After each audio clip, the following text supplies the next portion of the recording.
Very good. Very good. All right. This is going to hopefully be a part of a new series I want to try. Where I do like we'll call it a character study series. To be clear, as of recording this, I've kind of been running on about a good solid 3 hours of sleep, so this might be about as as close as you get to seeing me drunk. So, congratulations, and you're welcome. This one's going to be on Candace Owens. Obviously, you can probably see from the thumbnail / title / whatever. Yeah, it might not be in the title, but obviously, Candace Owens is kind of what you would consider a consummate contrarian. She seems very taken with the idea of being original. So, I think as much as anyone in the last years here, I've been exposed to her through the news and through various and sundry YouTube videos of other people I watch who watch her. I don't actually watch her a lot that much these days, anyways. I guess my biggest problem, perhaps, well, I think the notion of one of the problems I have with her, and I think perhaps the biggest problem she has, I'll cut out that middle part there so I sound eloquent, maybe. I think the biggest problem she has to do with the notion of observations versus interpretations. In my opinion, observations are pretty much always correct. They're not the issue for the most part. It's the interpretations where things start to get dicey, and especially if you hang on to the interpretation in spite of evidence to the contrary, in spite of reality itself, it would necessarily entail instability because you're not acting in accordance with reality. Candace Owens seems to be the type of person who has jumped a lot of fences in order to maintain her beliefs. She's burnt a lot of bridges, cast aspersions on a lot of stuff, going so far as to say she's left the cult of science. So, yeah. Feels like that's going to be an issue for her. What was the other thing I was going to say? And it's one of those things where I tend to think your ideas, it's not enough for them to describe like a static state reality, right? They have to be able to describe a fluid reality, not just how things are at this moment of time, but how things were in the past and how that led to the present, or how things will be in the future, right? They have to be predictive to some extent and useful to, endure. And it feels like Candace is kind of past the point where that's the case with her, in that her ideas are so disconnected, if that makes sense. Anyways, 1 and 2, and away we go. All right, you guys, happy Friday. Well, Happy Friday, Miss Candace. That's what came up in my mind. This classroom or something. I want to start by saying that it's pretty obvious that Ben Shapiro is terrified. Overcommitment. We can all see that now that Charlie Kirk is dead. He seems to be taking Well, and that's the other point. It feels like part of maybe where she is a result of this whole thing of putting your opinions online. You feel maybe more dedicated to espousing them, if that makes sense.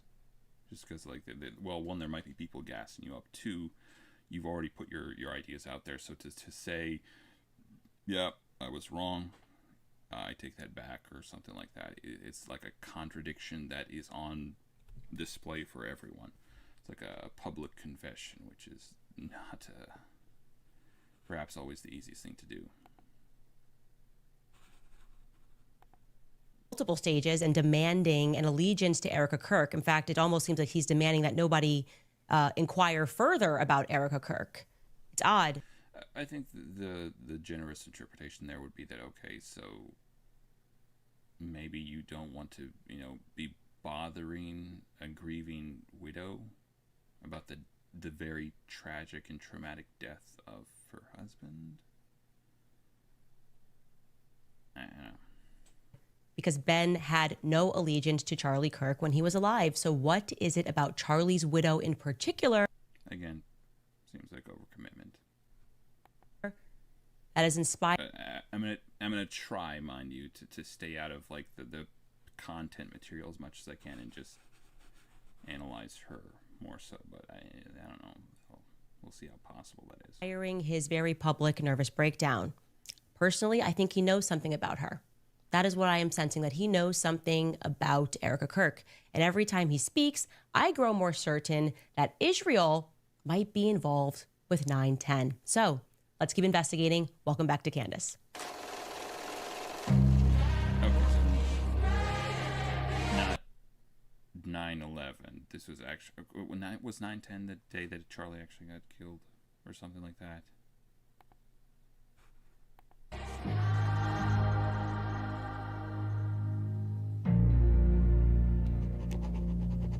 That's nice. You know, Ben Shapiro just keeps calling my name out. Idea. Here's a weird one for you. Nothing to do with this. Completely divergent. If I'm born after a person, but I was conceived before them, who's actually older? Alright. Back to the main thing. No more distractions. On stage. He's calling for me, and I'd like to show up for him today. Okay, last night he hit the stage at Turning Point USA's AmFest the other night. And I'd like, first and foremost, just to let you all know, some people noticed that he wasn't on the AmFest list for years, and all of a sudden he's back on the speaker list beginning in 2024. I want to let you know how that Okay. Just for the record, he's like a gigantic podcaster, so it might have been that he was busy rather than that they didn't invite him. actually happened. So the story goes, obviously, that in 2024, Ben fired me in March. Well, he would say management fired me. But firing me wasn't enough. He wanted to make sure my reputation and livelihood was also destroyed. Of course, what happened thereafter is Charlie Kirk instantly came out and supported me because we were like brother and sister, always supporting each other publicly. And then I showed you guys a few episodes ago that we found out as I was going to speak in Dallas at their YWLS convention that Ben had sent an intern who was going to ask me a question while I was on stage, but we sort of rumbled this plan. And I called Ben out on stage. Ben did not like that I called him out on stage, so he began working behind the scenes to have Jewish donors start threatening Charlie to make sure that I wasn't invited to speak at year-end because I was an anti-Semite. This is what Charlie told me. And instead, I don't know how to go after this type of thing. It feels like she tends. It doesn't seem like she provides references. Maybe she did at one point in time, but I don't know. And this seems to be all of a piece with like what I've seen of her before. That this is something I guess I don't necessarily disagree with the notion of intuition or extrapolation or stuff like that and whatnot, or feelings. But the entire notion of intellectual proof or evidence as such is that it can be investigated, and you can investigate the origins of it, verify things, and check things against other things, and etc., etc. When it comes to feelings, they're very important for you, but as a general rule, you can't use them as evidence for like an interpersonal type of dialogue. That's maybe the issue. that he wanted to be invited. So he's just going to purchase a friendship, right? So he comes at Turning Point USA, and this is what was divulged. A little bit of poisoning the well. I guess maybe that's rich coming from me. I was going on a spiel about her anyways. To me from Andrew Colvett at the time, willing to spend an offensive amount of money to be a part of AmFest. Like I said, that was told to me by Andrew Colvett directly because he wanted to say, look, like, obviously, we are totally, Charlie is 100% on your side. This is like That's kind of unfalsifiable. And it's one of those things like, did she ever, I guess the question would be, did she ever say anything like this while he was still alive, because it's one of those things that you wouldn't, if it was untrue, you would very much change your tune after he was dead, and no one could necessarily confirm or deny this. There's a lot of stuff you could intimate, because he's not going to come back from the grave, and he's not going to, falsify what you say, and it feels like it presents a great opportunity to put yourself in a position to be the hero, or to present yourself as being closer, or indeed whatever you want with regards to that individual that was dead, because it's kind of a nebulous type of scenario. Offensive ad spend. I was like, take his money. I could care less, obviously. And I knew that he was working with Barry Weiss to call, and this is kind of also as well that you get this a lot with people. Well, this is not unique to Candace Owens, but you get this type of there's a type of kind of faux magnanimous thing that goes on sometimes. I think, well, I guess that's just me. That's just speculation, but it does seem like there's why would you present yourself as being a spiteful person? It's much more conducive to one's reputation to present yourself as this sort of oh yes, I didn't hate him at all at that point. I was just just chill as all get out, man. That's how I am. Put an article out saying that the donors, the people on the board of TPUSA want Candace gone. All of this petty behind the scenes behavior because I called him out on stage. Okay. So quite literally, this is the definition of buying friends and influence and fame. Now, in case you're listening and thinking, is Ben Shapiro actually capable of that level of pettiness? I'm going to tell you a story about Thomas Sowell. Yes, Dr. Thomas Sowell of Stanford. The story begins in 2023, shortly after October 7th. Ben was sort of having another one of his open nervous breakdowns, and his audience just went kaput. People just another open stopped watching his podcast because he was screaming at Americans that we needed to prioritize Israel, and people just didn't feel that way. Okay, it's not our country. I'm sorry that happened to you, but why do Americans need to be screamed at about what's happening in the Middle East? Anyways, throughout this time, Brian Mast was wearing an IDF uniform in Congress, and he basically said that there's no such thing as an innocent Palestinian life.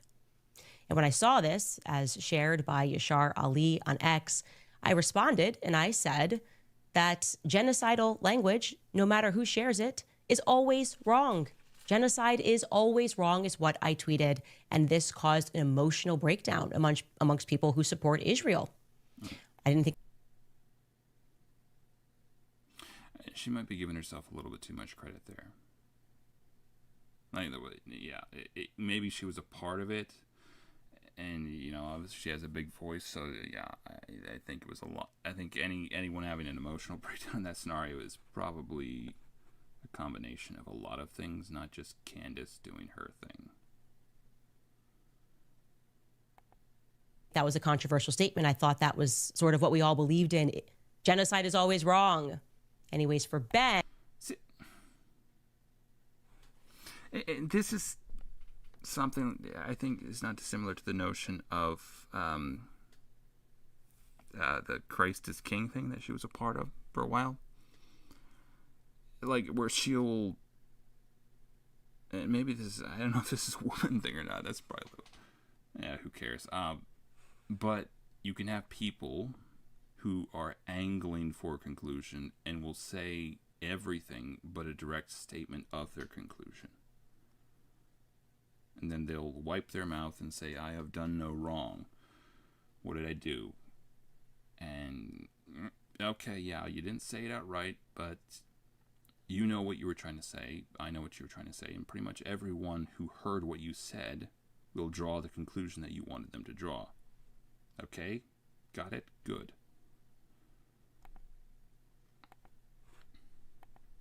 And he then had some private event, probably at another Jewish donor's house. and somebody caught him standing Racist. Another Jewish donor. Okay. on a table insulting I think she meant to say Israeli donor. me over my genocide is always wrong tweet. Take a listen to what Ben had to say.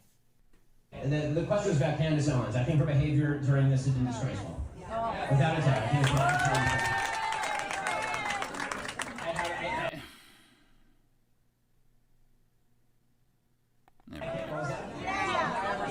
yeah, she still works for my company. I was just thinking, like, why do I need to defend Ben? I think she's been absolutely disgraceful. I think that her faux sophistication on these particular issues has been ridiculous. It's not faux sophistication, it's ridiculous. Everybody can see the moves that she's making and the things that she's saying, and I find them disreputable. Disreputable, disgraceful. She works at my company. You can imagine that the internet went crazy because they wanted me to respond to him. I can't believe this. They work together, they're colleagues. They wanted you to respond to him. You understand how that might go the other way as well, where people might have wanted him to respond to what you were saying as well, right? Somehow this gets leaked. And I want to mention, because it's very relevant, that was on the morning of November 14th. I was 6 days away from giving birth. I was very... Oh, nice. Maybe you should have thought of that before you get involved in the... Okay, this is kind of... Yes, you want to be careful about doing stuff like that, but like maybe going after a woman who's giving birth, but also they're the one who chose to tweet out this stuff, so maybe you should have thought of that as well before you were doing this. I'm a woman giving birth. Maybe I should just stay out of the whole political thing for right now. Like, I don't know. It feels like there's an ample degree of blame to go around, perhaps, in that situation. I don't know. People aren't immune from consequences just because they are in a vulnerable state. Heavily pregnant. Anyways, I wake up to this and... I don't think I've ever heard it described that way. Heavily pregnant. I guess most pregnancies are heavy. And shockingly, nobody from the Daily Wire steps in to manage the situation. And as you can imagine, virtually every journalist, every person with a media platform was contacting me to comment, to respond to me being insulted by someone. I'm about to give birth. I'm being insulted. And they're not getting anything from the Daily Wire. So I am obviously frustrated. You should also tell you, I had no PR at this time. My PR was the internal PR at the Daily Wire. And it was very clear that their focus was on protecting Ben, even though he was the one who insulted me publicly. Because I said that genocide is always wrong. That is the genesis of that statement. That's all I said. Yeah, so you understand the extrapolation of that. Right. Hell, for the love again. Obviously, I wanted to respond angrily to the press. I wanted to hit back at Ben.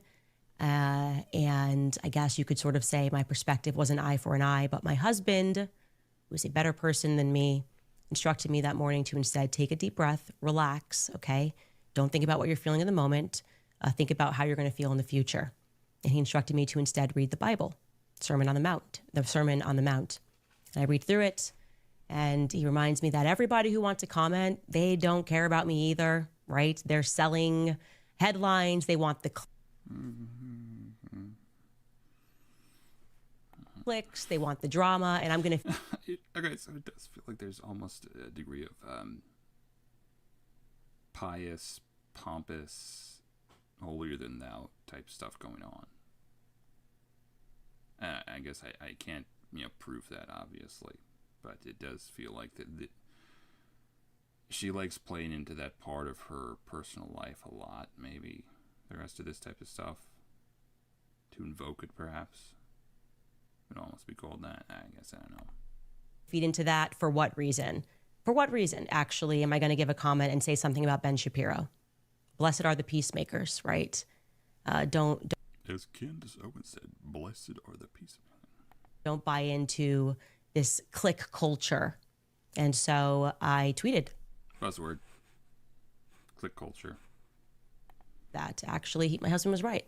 I called for peace. I tweeted, "Blessed are the peacemakers." And I made the mistake, I guess it was a mistake, that after I tweeted, "Blessed are the peacemakers," and I'm thinking that I'm going to be commended when I get back to. Okay, I don't know what other people feel when people talk like this. I don't feel that, whatever that is. Because it feels like when people get really breathy, whatever people feel when people give like really emotional speeches, I don't know to what extent I either do or am capable of connecting with that. Like quite often, it's not something that inspires me or evokes the same sort of thing that they want to get out there. Work. Like, wow, you really took the high road. I ended this biblical passage with Christ is King. Christ. Again, like, you understand what you're saying. He understands what you're saying. And everyone understands the conclusion they're supposed to draw from that. Right? Like, you get that, right? If you don't, I could kind of try to interpret it. Christ is King is effectively the middle finger to the Jewish people, right?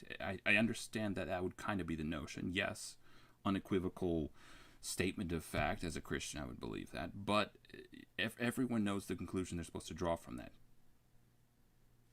I.e., as opposed to the Jewish position that Christ is not king. That would be the idea, I think. Anyways. Christ is the king. Like, he's the only thing that matters. Obviously, Christ is king. Now, it was just Tucker Carlson's luck that I had been slated to come on his news show the very next day. He had booked me 6 weeks earlier. I got approval from Daily Wire. He booked me for November 15th. So suddenly Ben gets on this table. He insults me. It's trending all over Twitter. And Tucker Carlson is going to be the first person to capture my reaction to it. And when it came time, I kept up with the peacemaker. Sorry. I decided. I was just thinking, yes, Ben had to get on the table because, he's short. I made the decision to just take the high road. I said, I don't want that to negatively impact how people perceive the Daily Wire. There are great people there. I mean, I wouldn't be proud on that, but I'm not taking the bait. Again, magnanimous. Here. I didn't say anything snipey back at Ben because I didn't want to feed the mob. That was my honest perspective. My husband was just right. And also, we're talking about a work colleague, right? Somehow, me taking the high road made him angrier. So here's what he did. That wasn't the high road.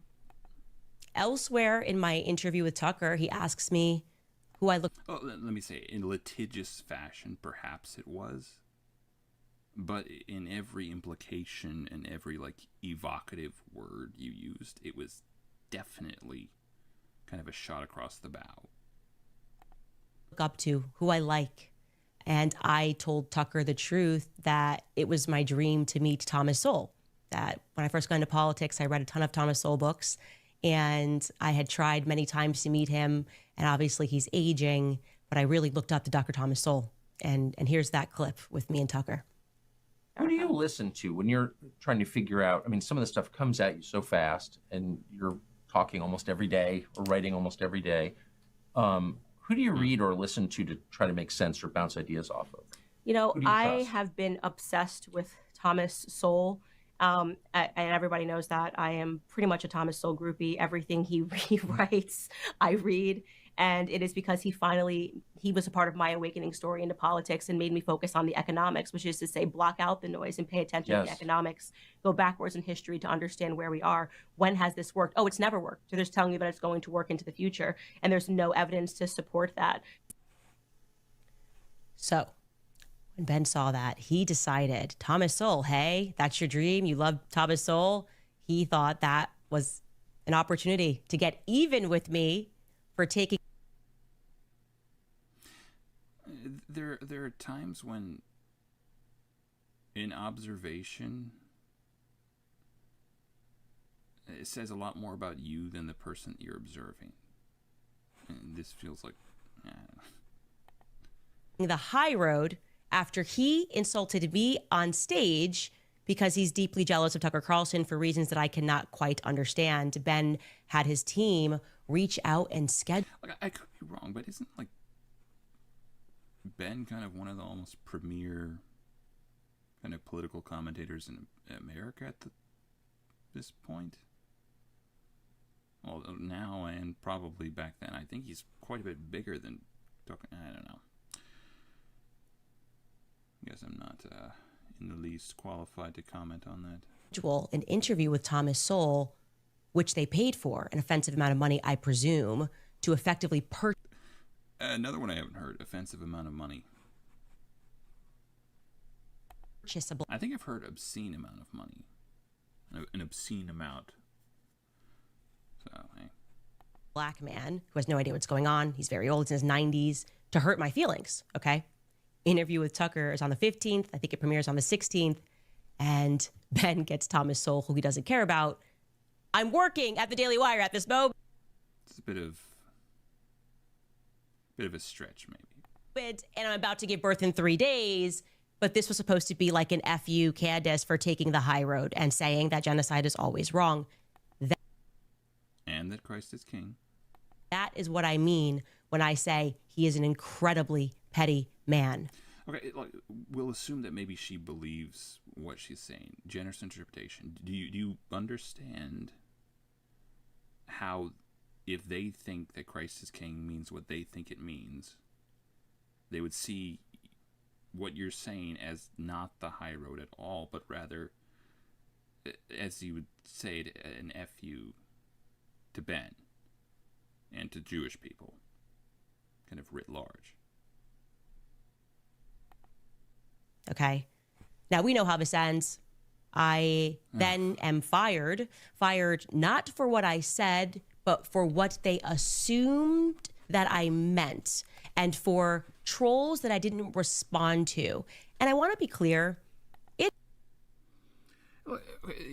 There's an interesting point here actually to be made, where the notion would be, like, to what extent should you make an effort to delineate yourself from people who could be mistaken for being on your side? In this case, again, generous interpretation. Maybe when she says Christ is king, it has nothing to do with, the Jews suck or something like that. Do you understand how, like, the people who say that, or I think who originated with the Groypers or some crap like that, do you understand how maybe people would put you in the same camp? It's like saying Heil Hitler, only there's, this black guy in Africa or something. So, I actually mean Heil Hitler in that regard. I don't mean Heil Hitler. Like, okay, so to what extent should I delineate myself or make an effort to do so to avoid that type of misunderstanding? Is it my duty? Is it people's duty to make sure they don't assume anything about what I'm saying? Because I kind of know what they're going to assume, more or less. I know what a good portion of people will assume in any case. So, yeah. You can fire whoever you want. You really can if you're a business owner. It's just that this was atypical in the fashion that it was done, right? It wasn't done in the way where you just say, okay, get out of here, it's not working. Instead, what they decided to do was humiliate me in front of all of the other employees by, rather than having a conversation, sort of dramatically having me exit after doing my show, not knowing that I was going to be fired. And then they had put together a stage in my studio and put up clips put together basically a whole package, like almost like a high school play, and conducted what I honestly, when I look back, because it recently leaked what happened at this quote unquote town hall, this is a slave hanging. This is a slave hanging, right? Gather around, everybody else is a slave, and let me tell you how this one messed up. Gather around and watch us whip this person. This is literally... Again, never mind. how I feel when I watch this, okay? and you'll know what not to do next. And here is a video of the then CEO, Jeremy Boring, which somehow Steven Crowder got a hold of this week or last week or whatever. This is just a portion of it. You should watch the entire thing because it really is something. And ask yourself in your memory, do you ever recall anybody ever being fired where 300 employees, which Ben joined? You're not anyone.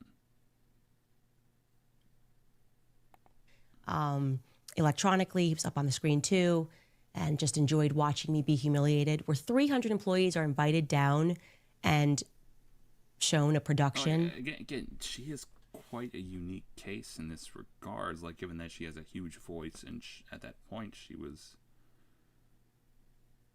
kind of, whatever you think about the scenario, she was saying things that were antithetical to what the owners of the company kind of believed in. So I guess I don't know to what extent that's of what this person did wrong. Okay, well, let's watch a little bit of this video. Candace made no statement at all in the days after Hamas terrorists raped, murdered, and tortured over 1,000 Israeli civilians, mostly Jews, some Americans. And then they took hundreds more hostage. But then on October 28th of 2023, while anti-Israel protests were raging in London, where Candace, I believe, was at the time, she reposted a video of the protests on X, commenting, quote, "Interesting thing happening here. People are not accepting the media narrative about what's happening in the Middle East, despite the insistent rhetoric from government officials." On November 3rd, she posted, quote, "No government anywhere has a right to commit a genocide ever. There is no justification for a genocide. I can't believe this even needs to be said or is even considered the least bit controversial to state." There was only one country on earth being accused of genocide at the time. Anti-Semites on X took to it immediately. They cheered at what they rightly or wrongly interpreted as Candace smearing Israel. And Candace didn't rebuff their interpretation. So when Dave Rubin came to the exact same conclusion as the anti-Semites, only instead of cheering for Candace, found it vile and rebuked her, Candace quickly attacked, saying, quote, "What's amazing about this is that I didn't name any country in this tweet. I simply stated that genocide is wrong always. This is not a controversial stance. Interesting how you interpreted it." And then followed up with, quote, "In short, if the blanket statement that genocide is wrong upsets you in any way, then you need to check yourself." I said exactly.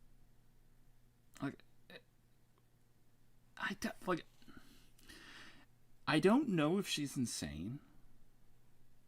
She seems almost a little bit too uninteresting to be insane. But, like, if she's not lying about this, she is, like, right on the edge there. What I meant, and I won't be backing down or apologizing or further clarifying this statement. Within 24 hours, Candace liked a post calling Israeli Prime Minister Benjamin Netanyahu a war criminal. Now let's be clear. You're free to disagree with Israel's conduct, and you're free to oppose the Netanyahu government. But the idea that Israel is committing genocide or that Netanyahu is a war criminal is just factually baseless. Unfortunately, Candace routinely makes insinuations about Jews that both lovers of anti-Semitism and haters of anti-Semitism both agree is anti-Semitic. And in almost every one of these instances, Candace says nothing to the anti-Semites who cheer her and only pushes back against those who disapprove of her comments. On February 28th of this year, Candace, just asking questions, answered that they have nothing to decision and in our society of clinical. I stand by all of those tweets. Pornography is harming men. We should look into who profits. Again, like, is this some sort of passive-aggressive, like, woman thing? I don't know. It seems like she's... Like, how can you not see what you're doing? Off of pornography. Genocide is always wrong. No matter. It just seems like a profound level of, like, either disingenuousness or a complete lack of self-awareness. Again, it's like, I like, what did I do? matter which country calls for it, whatever. What was controversial about anything that I say? Now, I'm again wanting you to, these are my crimes.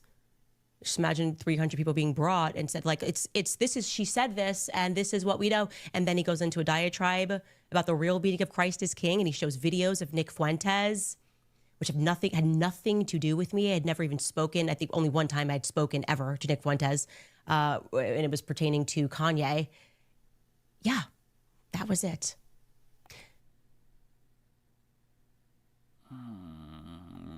But I'm showing you this because it's important for you to understand that this has never stopped. I want you to imagine if you view yourself to be a slave owner, and that slave not only survives like this public whipping, but that escapes and becomes successful. That again, like you find it perfectly logical that people are asking you for comment during this scenario. Like, is the reverse not also plausible? That people wanted a comment from Daily Wire about your conduct or your apparent conduct? Again, like generous interpretation. Maybe she thinks she hasn't done anything wrong. Do you understand how that, from their perspective, if they genuinely believe what they believe about your conduct and what it's implying and everything about that, their interpretation is that, hey, we have to respond to this. We have to respond to the implication she's making. We have to respond to everything she's saying about Jews and whatnot and the Talmud. For the record, I think I would have gotten the idea that the Talmud is not exactly like Holy Writ.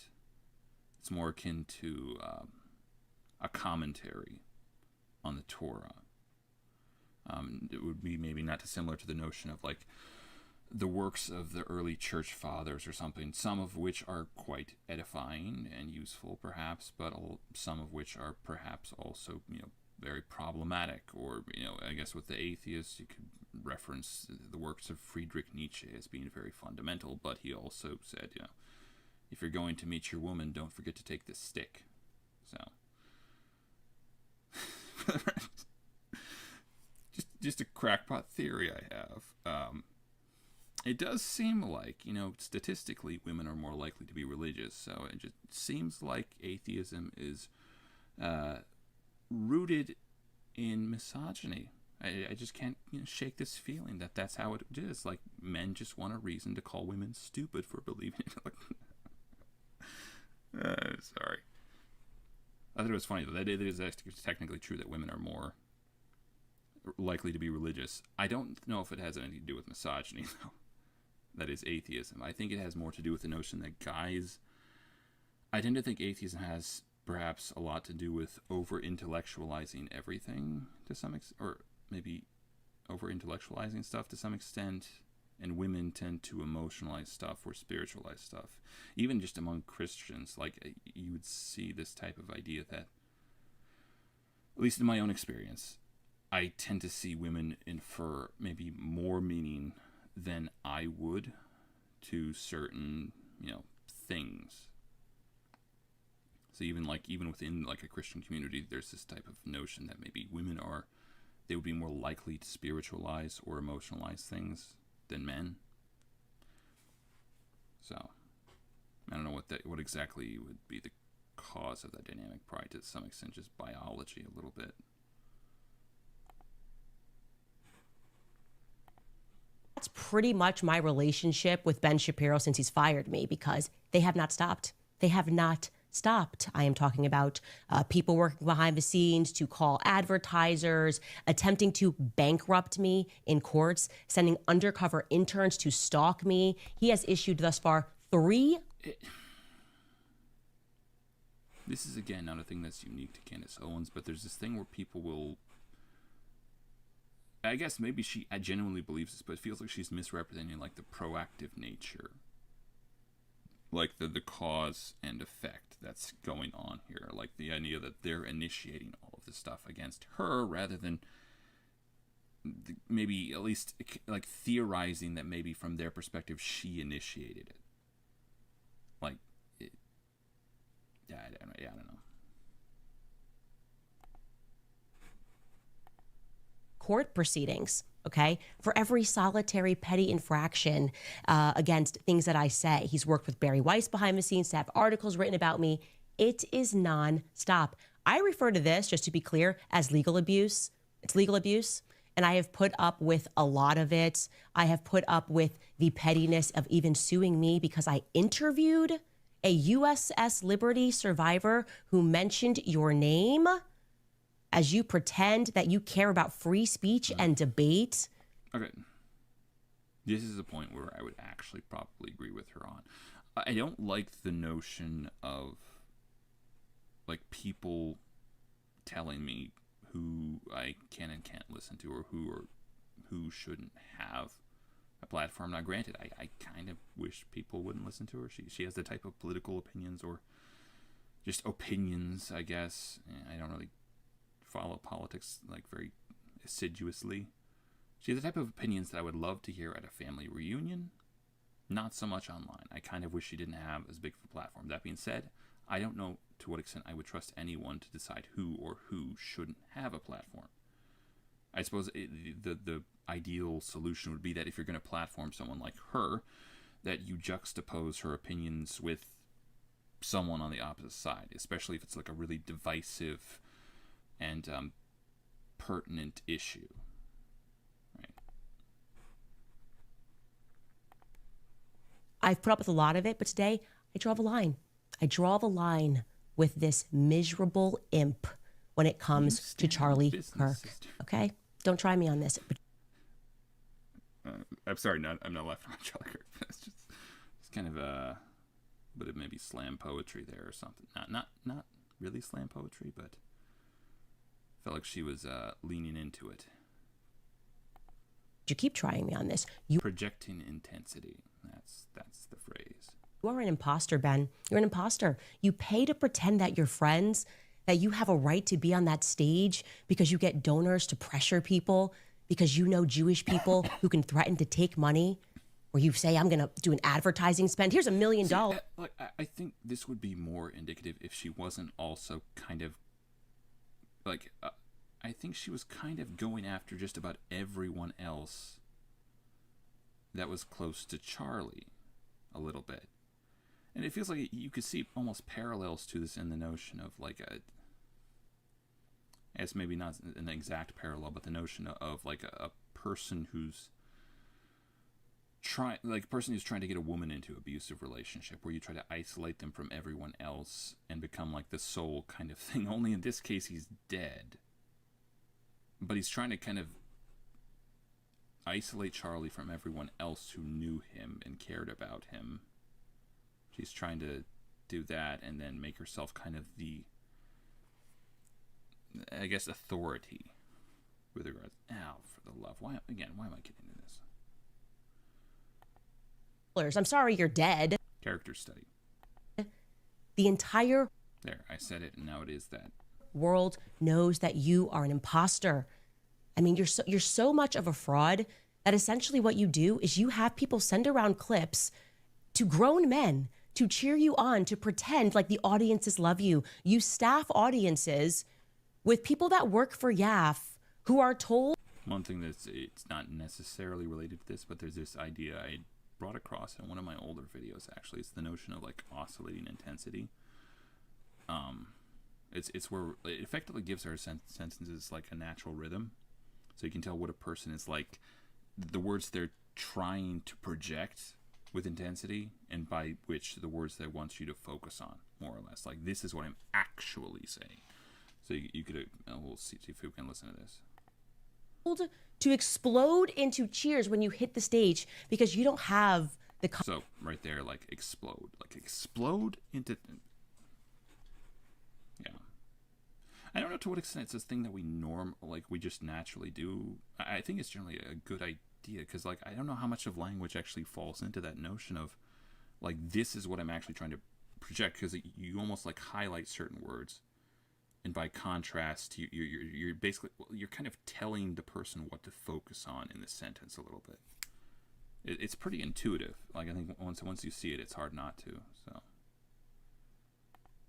confidence anymore to go out into the world because you know people see you for what you are. And so it exactly what he did yesterday. To be fair, it's not just, I was just thinking about this looking at her, I don't think it's just actually like voice tone or the intensity with which you say it is a lot of emotions that go into it as well. Yesterday, we can now listen to what this imposter said as he hit the stage. Charlie Kirk's organization, the one that he built for debate, if you have a disagreement, and he instructs people here in this speech to go after me and Tucker Carlson, right? That's what he's going to do. He wants us deplatformed. So he's going to attack me, he's going to attack Tucker Carlson, and he's going to attack Megyn Kelly because she's at the beginning of what these people have put me and Tucker and Charlie Kirk through. Take a listen. That was nice. I think it's called webbing. No, I guess I don't know. That point could be debated, I suppose, to some extent, but it feels like she's very much trying to put herself in kind of a framework of individuals that are widely respected or something like that, more or less. In this case, she's trying to hitch her wagon to a very well-respected dead guy in particular. Like he's kind of the martyr here. He's the one everyone's on about. Anyways, that was a thing. So, yeah.